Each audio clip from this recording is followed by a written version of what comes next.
नहीं, बहुजन समाज पार्टी को वोट देंगे हम। उसका रीज़न ये है, देखिए केजरीवाल जी हैं या उनके विधायक हैं जो नॉमिनेट थे यहाँ पर, वो कहते कुछ हैं और करते कुछ हैं। अभी तक आपने किराड़ी विधानसभा की मैं बात करूँ या मुंडगा विधानसभा की बात करूँ या दिल्ली के 360 गांव की मैं बात करूं, तो वहां पर आप जाके यदि सर्वे करेंगे तो आपको दूध का दूध और पानी का पानी दिखाई दे जाएगा।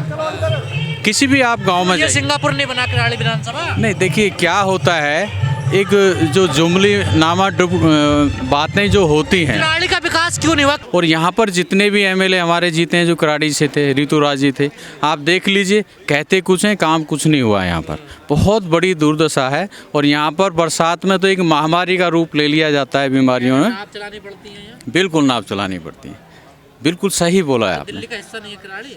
किराड़ी भी दिल्ली का हिस्सा है, लेकिन विकास के नाम पर जीरो। मुख्यमंत्री नहीं है यहाँ के। केजरीवाल मुख्यमंत्री हैं, आए भी हैं यहाँ, लेकिन विकास नहीं करेंगे। कसम खाइए। कसम तो वो रोज खाएंगे, लेकिन काम नहीं करेंगे। फोटो कहाँ के खिंचवाते हैं? कहाँ गए? ये यहाँ स्विमिंग पूल बना दिया, स्कूल है, ये कितना बढ़िया स्कूल नहीं, है। मैंने तो देखा नहीं है स्विमिंग पूल कहाँ बना है। जहाँ पे पहले ही ऑलरेडी दिल्ली जो होती है पास एरिया में अच्छे रोड होते हैं, वहाँ पर अच्छे स्विमिंग पूल होते हैं, वो वहाँ की चीज़ें होती हैं। और सबसे बड़ी बात है कि बहुजन समाज पार्टी की जो आप बात करें, भ्रष्टाचार तो खत्म कर देना दिल्ली से। देखिए कहीं भ्रष्टाचार नहीं है, वो तरीके बदल दिए गए हैं। अब मैं आपसे एक सवाल करना चाहता हूँ, केजरीवाल जी ये कहते हैं कि हम जो है शेड्यूल कास्ट के हितैषी हैं, अम्बेडकरवादी हैं। दिल्ली के अंदर 56,000 बैकलॉग खाली है यूनिवर्सिटी के अंदर, वो आज तक नहीं भरा है। और उस पर जब किसी भी नेता ने या हमारे एमएलए ने भी आज तक जो रिजर्व सीट से जीते हुए हैं, आज तक कोई इसके विषय में कोई बात नहीं की है। आज भी बैकलॉग खाली है। हितैषी कहाँ हैं ये? भक्त बताते हैं बाबा साहब। भक्त होने से क्या है, हैं? वो तो ये नहीं, दलितों का आरक्षण का विरोध करते हैं केजरीवाल। किसी दलित को राज्यसभा नहीं भेजते हैं, किसी को अच्छा मंत्रालय नहीं देते हैं, तो फिर दलित क्यों पागल हो रहे हैं? देखिए क्या है, इसी चीज़ को बहुजन समाज पार्टी, मैं भी बहुजन समाज पार्टी का एक छोटा सा वर्कर हूँ, सपोर्ट करता हूँ, किसी पद पर नहीं हूँ। हम लोग भी इस मुहिम में कि लोगों को समझा रहे हैं कि हमको दोस्त दुश्मन की पहचान करनी चाहिए कि कौन हमारे बच्चों के भविष्य के विषय में काम कर सकता है। और इस पर जो है हमारे बहुत सारे जो नौजवान साथी हैं, अपने समाज के जो लोग जो रास्ता भटक गए थे, उनको सही रास्ता दिखाने में लगे हुए हैं। उनको बता रहे हैं कि भैया आपका हितैषी कौन है, कहाँ आपको अपना जो अमूल्यवान वोट है किसको देना चाहिए। जो एससी का जो सब प्लान का पैसा आता है, उसके जो वेलफेयर उत्थान के लिए आता है, उस पैसे का पता ही नहीं किया। केजरीवाल जी खा गए, उनको 2,500 करोड़ रुपया खर्च करना था एससी के उत्थान पर, लेकिन 6,000 करोड़ खर्च किया था। आप इसकी जो है आप गूगल पर आप देख सकते हैं। भाई करने वाला तो सीएम ही होता है। जब वो सीएम ही करप्ट हो जाए, वही उसका कहते कुछ और पालन ना करे, तो इसको हमारी गलती है ना। हमें पता चला कि यहाँ जो है जनसभा है, जिसमें जो है हमारे माननीय कोऑर्डिनेटर साहब, नेशनल कोऑर्डिनेटर साहब आकाश आनंद जी आ रहे हैं। तो हमारी उत्साह हुई कि जो है उनसे मिला जाए। और हम लोग पार्टी से जुड़े हुए लोग हैं और मिशन मूवमेंट के लोग हैं, तो इसलिए आज यहाँ आना हुआ। कहाँ देखते हैं बीएसपी को आज दिल्ली विधानसभा में आप? देखते क्या, अभी तो हर जगह जो है पार्टी अपना काम कर रही है और कहीं ना कहीं हर पार्टी को अपने मुकाम पे पहुंचने के लिए मेहनत तो करना पड़ती है। और रहा मामला यहाँ विधानसभा का, तो विधानसभा का हाल यहाँ विधानसभा के लोग ही उचित बता सकते हैं। ठीक है, मैं तो जो देख रहा हूँ, बाकी पार्टी अपना काम कर रही है और जिस तरह से काम करती रहेगी आने वाले वक्त में, जिस तरह से उत्तर प्रदेश में 4-4 बार बहन जी ने सरकार बनाई है, इसी तरह से दिल्ली में भी एक सरकार बनेगी। 18,000 रुपये दे जाएंगे पुजारियों को, 2,100 रुपये दे जाएंगे महिलाओं को, क्या संभव है ये? संभव जब सरकार बनेगी तब संभव होगा, ऐसा नहीं संभव असंभव तो कोई चीज़ नहीं है। हर चीज़ संभव है और हर चीज़ असंभव कोई नहीं है, कोई चीज़ हर चीज़ संभव है। 10 साल में कितना विकास किया है केजरीवाल ने, क्या लग रहा है आपको? विकास तो आप खुद मीडिया कर्मी हमारे साथी आप लोग खड़े हैं, जो आप वहाँ रोडों से और यहाँ तक आए हैं, मेन रोड से नांगलोई से मैं यहाँ तक आया, मैंने देखा रोड के हालात क्या हैं। इतना ट्रैफिक है, इतना कीचड़ है, इतनी बुरी हालात है, उसको देखते हुए मुझे तो विकास कोई नज़र नहीं आ रहा है। कह रहे सिंगापुर बनाएंगे दिल्ली को, 10 साल में कुछ विकास हुआ है? नदियाँ बह तो रही हैं भाई साहब, बह तो रहा है पानी, रोडों में बह रहा है। ये सिंगापुर है, ये सिंगापुर बना हुआ है, तभी तो ऐसे हालात हैं। अच्छा, और क्या कह रहे हम अम्बेडकर के जो बाबा साहब को पुजारी हैं। जो सच्चा बाबा साहब का मानने वाला है, वो किसी भी धर्म किसी भी समाज का हो, अगर बाबा साहब भीमराव अम्बेडकर साहब का मानने वाला, उनके मिशन मूवमेंट को मानने वाला व्यक्ति है, तो वो उनको मिशन मूवमेंट चलता है। सिर्फ तस्वीर और ले करके जो है और नाम लेकर के उनका अपने आप को पॉपुलर करना या अपने आप को दिखावा करना, इसे बाबा साहब के मानने वालों को नहीं माना जाता। भगत सिंह की बात करते हैं, अम्बेडकर की बात करते हैं केजरीवाल, वहीं दूसरी तरफ 18,000 रुपये देंगे पुजारियों को। मैं केजरीवाल साहब से एक बात कहना चाहता हूँ, जिनके सहारे आप यहाँ तक आए, अन्ना हजारे के सहारे, वो कहाँ हैं आज ये बताइए आप। जिनके सहारे आप यहाँ मुकाम तक आए हैं, अपने गुरु, आज वो कहाँ हैं, उनको कहाँ पहुँचा दिया आपने, ये बताइए पहले। आप ये कुछ नहीं है, सिर्फ अपने राजनीति, अपना करियर चमकाने के लिए, चाहे भाजपा हो, चाहे कांग्रेस हो, चाहे आप पार्टी, सारी पार्टियाँ जो है सिर्फ अपना आपको जो है अपना उल्लू सीधा करने के लिए ये सारे नए नए फार्मूले निकालते रहते हैं। लेकिन केजरीवाल जी बच्चों को कसम खाए थे, कह रहे थे कट्टर ईमानदार हैं हम।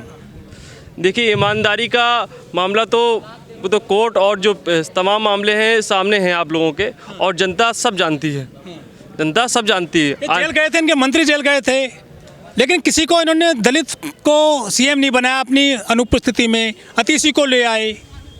देखिए, आप जैसे आपने इसे बात कही ना, जो बाबा साहब के मानने वाले, अगर बाबा साहब के मानने वाले होते तो बाबा साहब के समाज के या उनके लोगों को आपका नाम सीएम बनाते।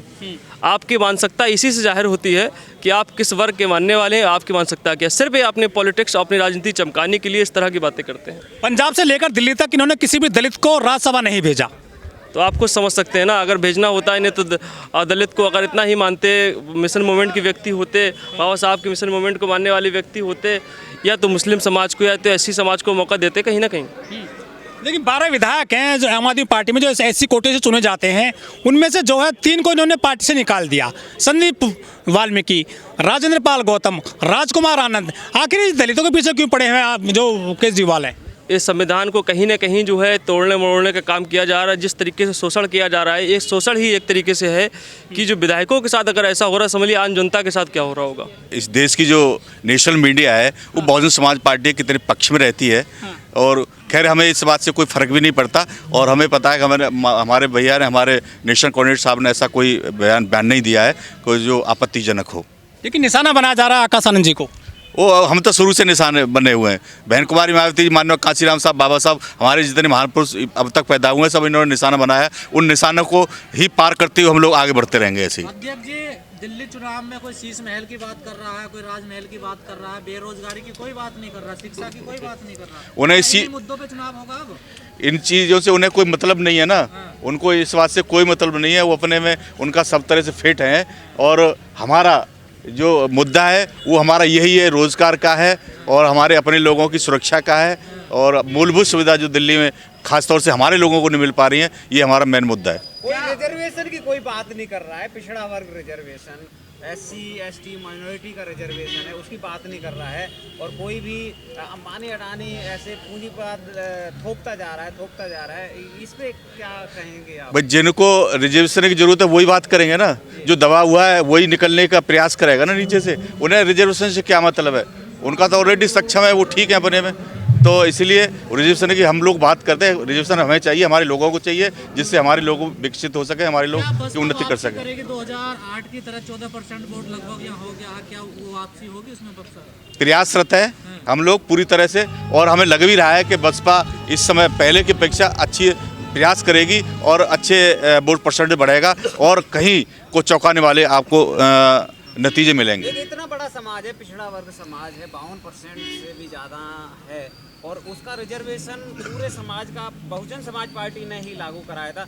लेकिन फिर भी कहीं ना कहीं बहुजन समाज पार्टी की तरफ उसका रुख नहीं है, तो उसके लिए क्या कहना चाहेंगे आप? जब वो लोग समझ जाएंगे कि हमारी बेहतरी के लिए, हमारे हक अधिकार के लिए कौन सी पार्टी बात करती है, तो जब समझ जाएंगे, वो समझ भी चुके हैं, बहुत सारे लोग समझ भी चुके हैं। जो लोग समझ चुके हैं वो बहुजन समाज पार्टी के साथ हैं, और धीरे धीरे और भी समझने का काम करेंगे। देना चाहेंगे पिछड़ा वर्ग समाज को आप? मैं पिछड़े वर्ग को यही मैसेज देना चाहता हूँ कि भाई, आपकी बहुजन समाज पार्टी आपकी हक अधिकार की बात करती है, इसके अलावा और कोई पार्टी आपके हक अधिकार की बात नहीं करती है। इसीलिए चुनाव में सर, अरे बीएसपी, आप बहुजन समाज पार्टी, हमारे महान पुरुषों ने, हमारी बहन कुमारी मायावती जी, माननीय कांशीराम साहब ने, भारतीय संविधान हमारा एजेंडा है। जिस दिन हमारा भारतीय संविधान लागू हो जाएगा, सारी समस्या समाधान हो जाएगा। तो ये तो सब पार्टी कर रही है, बाबा साहब को लेकर चल रही है, कंधे पर ढो रही है, वो बाबा साहब की फोटो लेकर चलती है। नहीं, वो उनका दिखावा है, हमारा हम लोग करते हैं, उनका दिखावा है, बहुत अंतर है उन पार्टियों में। ठीक है, जय भीम, जय भारत। देश में संविधान लागू नहीं है, अभी आप करेंगे संविधान लागू हो जाएगा? पूर्ण तरह से सच्चाई से लागू नहीं है। अगर बाबा साहब अम्बेडकर ने कहा था ना जब जिस दिन बाबा साहब अम्बेडकर संविधान को सौंप रहे थे तो उन्होंने कहा था ना, उनकी एक पीड़ा थी कि संविधान जिस अच्छे लोगों के हाथ में पहुंच जाएगा तो इस संविधान का मतलब जब ही समझ में आएगा, कहा था ना। और अगर गलत लोगों के हाथ में रहेगा तो संविधान का कोई महत्व नहीं रहेगा। इसीलिए जिस दिन अच्छे लोगों के, यानी बहुजन समाज पार्टी जिस दिन आएगी तो अच्छे लोगों के हाथ में संविधान आएगा, और संविधान जब लागू हो जाएगा तो इस देश की सब जाति धर्म बिरादरी लोगों को हर तरह से सुविधा मिलेंगी, सबका विकास होगा। अमित शाह तो कह रहे हैं कि आप लोगों ने आम्बेडकर आम्बेडकर आम्बेडकर करना एक फैशन बना लिया है, इतना नाम भगवान का लेंगे तो कुछ भला हो जाएगा, स्वर्ग मिल जाएगा। इसके ऊपर आदरणीय बहन कुमारी मायावती जी विस्तार से प्रेस नोट भी भेजा, प्रेस कॉन्फ्रेंस भी की, ट्वीट भी भेजा, और पूरे देश के अंदर बहुजन समाज पार्टी ने इस बात को लेकर के धरना प्रदर्शन भी किया है। दिक्कत क्या है आप लोगों को? अमित शाह ये कह रहे हैं।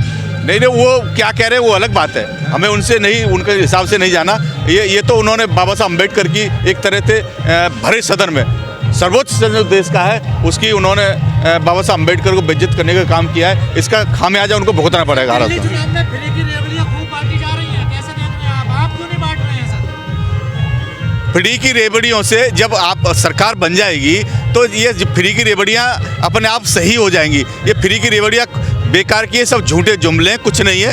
और आप देख लीजिए, मैं अभी चल कर के आया हूँ, क्या हालत है कराड़ी की, सारे रोडों की क्या हालत है।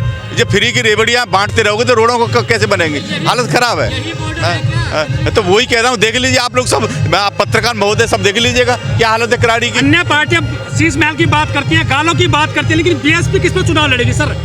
हमारे बताया ना, हमारा मेन मुद्दा अपने लोगों के मूलभूत सुविधा देने का है। अब हमारा मेन मुद्दा है इस देश में भारतीय संविधान लागू हो और सारी समस्या का अपने आप समाधान हो जाएगा दोस्तों, ठीक है।